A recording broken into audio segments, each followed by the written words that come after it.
not me. And I will protect Pandora. Sivako! Olá, nerds de todo o multiverso.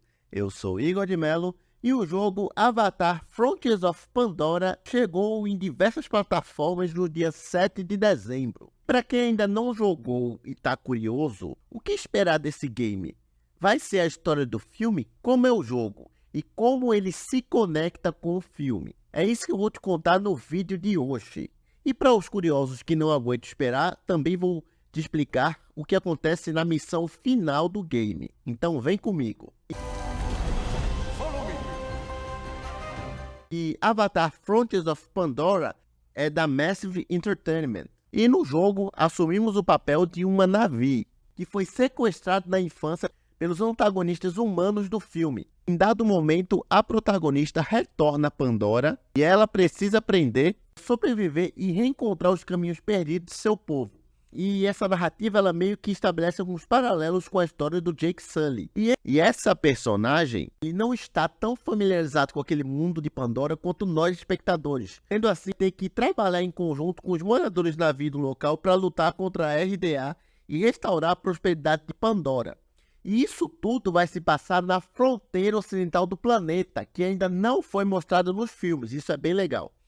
E o objetivo do game é dar vida ao mundo sedutor de Pandora com toda aquela sua beleza e perigo em uma experiência imersiva de mundo aberto, ao mesmo tempo que ele se passa dentro daquele universo que vemos nos filmes. E sobre a jogabilidade, como eu falei, é de mundo aberto em primeira pessoa, onde vamos poder explorar Pandora na pele desse Na'vi. Vamos poder curar a vida selvagem, fortalecer o relacionamento com o mundo e tentar ajudar os habitantes desse planeta a sobreviver.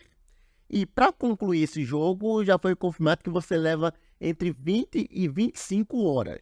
Claro, se você for fazer missões adicionais, outras coisas, vai ser um tempinho a mais. E você tem várias opções dentro do jogo. Você pode explorar o mundo a pé, mas também pode correr naqueles Dire Wars, ou até mesmo ter o seu próprio Banshee para voar por aqueles céus belíssimos de lá. Também você pode empunhar aquelas armas familiares do navio, como as lanças e os arcos, e com o andamento do game também vai conseguir pegar lá da RDA rifles de assalto e espingardas. E dada essa configuração que se passa em um local que não foi visto nos filmes, até mesmo quem já assistiu os dois longas vai ter muito a se explorar e descobrir, interagir até com novas criaturas que não foi vistas ainda. E tem outra coisa interessante. Ei, você aí que está assistindo, quer ganhar R$200?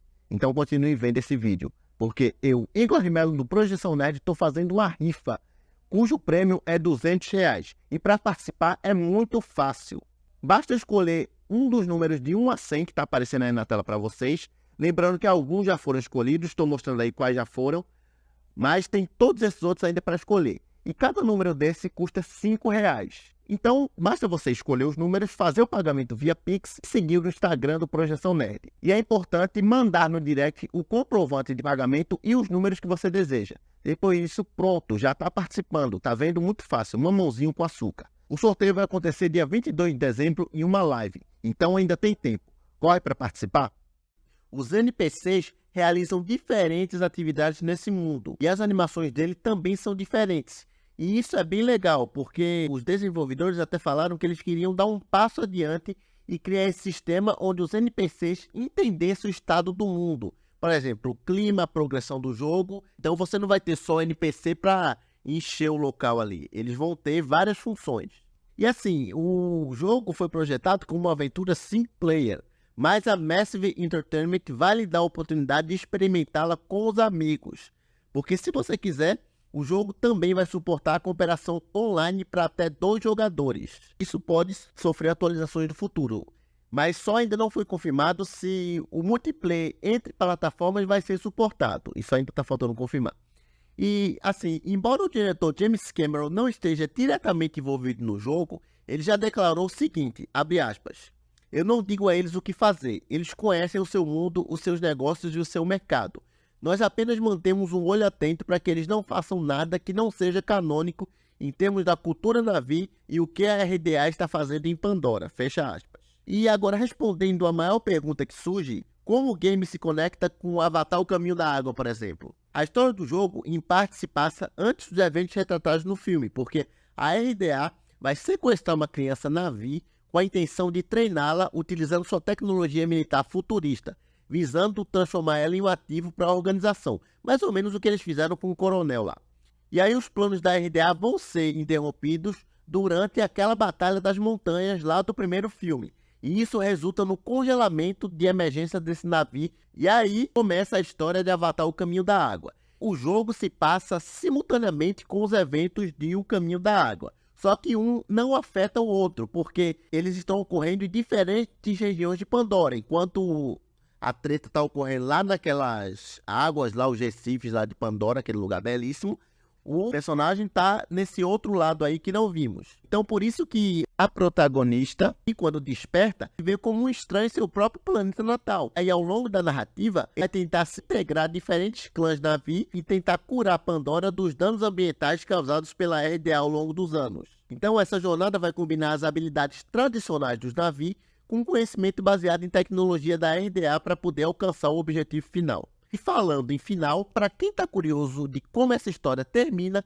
eu vou te explicar tudo o que rola no fim do game. Porque você vai jogar, vai ter toda aquela aventura, e aí para poder concluir, na missão final, o protagonista vai receber a tarefa de invadir o imenso reduto da RDA para interromper os planos do vilão Mercer. E nesse ponto da história, fica evidente que o Mercer está preparando uma carga explosiva destinada ao subsolo do planeta que vai causar danos significativos. Então impedir isso se torna o ponto principal dessa missão. Só que realizar essa tarefa obviamente não vai ser fácil, porque a única maneira de entrar é através de uma passagem subterrânea que não é totalmente segura, uma vez que a base está muito bem defendida, né? E os planos de construção que revelavam a existência da passagem natural foram parar nas mãos da Resistência, graças ao Talon, que é um jovem Na'vi da tribo Sarento que foi criado pela RDA, desertou de volta para Mercer devido ao medo e confusão. E apesar das dúvidas iniciais, o protagonista confia em Talon e, sem outras opções, decide seguir o plano. E ao chegar no hangar onde a passagem se abre, eles vão se deparar com a unidade hostil da RDA. Isso coloca em dúvida a lealdade de Talon.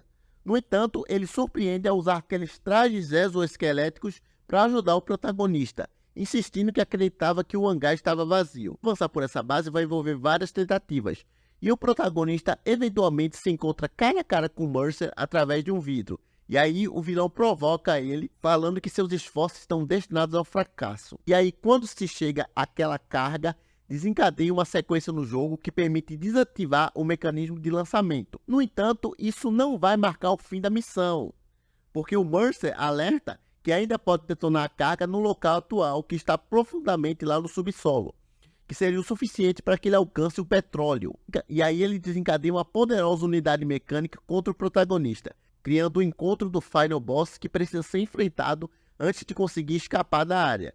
E aí, em vez de abandonar a base, o protagonista toma a decisão de aumentar a carga e em seguida resgatar o Talon antes que ele perca a consciência. E aí que a lealdade do personagem é testada nesse confronto final. E aí o Mercer controla um braço robótico que prende o protagonista e ordena a Talon que baixe a carga novamente.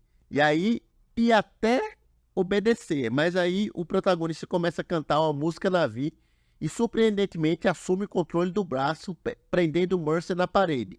E aí começa toda aquela explosão, aquela confusão toda. E aí o Talon e o protagonista fogem em direção a um helicóptero. E aí os momentos finais da base são bem tensos. O Talon está a bordo do helicóptero e o protagonista luta para poder alcançá-lo a tempo. E aí quando ele consegue alcançar, ambos pulam da borda e um Ikran aparece para salvá-los. Depois a tela fica preta e é mostrado uma cena com eles pousando em segurança em um penhasco e se encontram com os colégios da Resistência. Então chegou aí, você conseguiu vencer o jogo. Parabéns. Depois disso é mostrado uma conversa para celebrar a vitória sobre o Mercer, destacando que a RDA como um todo continua sendo uma ameaça iminente, óbvio. E aí o responsável por ensinar as crianças na RDA, que esteve envolvida no sequestro original, tenta se integrar a eles, só que eles a rejeitam, obviamente não vão confiar, e decidem que é hora que siga o seu próprio caminho. Aí tem um deles que oferece um gesto de perdão, afirmando que não podem permitir que o passado os defina. E aí todos eles fazem um gesto Na'vi que simboliza a profunda compreensão de ver o outro. E aí termina no estilo Avatar, né? Eles olhando para o horizonte e falando que controlam seu próprio destino e vão moldá-lo juntos. Então o Ikran surge voando em direção ao céu, um coloca a mão sobre o outro e a câmera se eleva e os créditos começam a rolar. Então esse final ele amarra as pontas soltas deixadas no jogo, só que deixa algumas questões em aberto e esses personagens estão por aí. Então talvez eles possam aparecer no futuro no live action. E assim, nós não vemos a morte do Mercer. Ele morre fora da tela naquela explosão. Então há a possibilidade dele retornar no futuro, assim como foi com o Coronel Miles. Quem sabe seja na mesma vibe, ele volte transformado num Na'vi. E assim, a batalha pelo futuro de Pandora vai continuar, obviamente, como vemos no filme. E esse conflito que foi iniciado agora pode fazer parte de futuros projetos no cinema conectados a essa franquia. E também já foi confirmado que vai haver algumas expansões incluídas para o jogo, embora ainda não está claro se a história vai ser continuada nos filmes. Vai depender um pouco do sucesso desse game. Mas se esses personagens aparecerem no cinema, basicamente a história deles vai ter que ser recontada, porque cinema e games são mídias diferentes. Então o pessoal do cinema não pode contar que o público que está assistindo o filme jogou o game para saber quem são aqueles personagens. Mas eu achei a história interessante e esses novos locais de Pandora também. Com certeza, se os personagens não aparecerem, mas alguns dos locais que vimos vai aparecer em algum momento no cinema. Mas vamos aguardar. Mas e vocês, já jogaram, gostaram ou não? Me contem aí nos comentários o que acharam de Avatar Frontiers of Pandora. Eu vou ficando por aqui, mas enquanto isso está aparecendo outros vídeos antigos do canal para você dar uma olhada e ficar atento do conteúdo aqui do Projeção Nerd. Então é isso, até o próximo vídeo. Valeu! Sivako!